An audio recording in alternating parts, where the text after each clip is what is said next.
Hello guys, in this video, I will show you how to use Camo Studio with Zoom. Before we get started, don't forget to like and subscribe.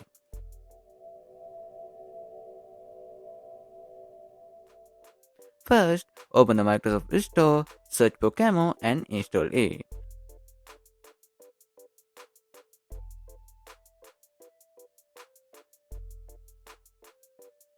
I have already installed it, so I will open it now.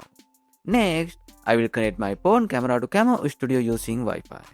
Once that's done, I will minimize Camo Studio and open Zoom.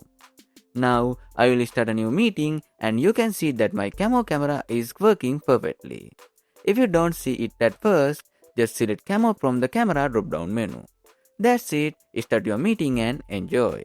I hope this video helped you. If it did, make sure to subscribe. Thanks for watching.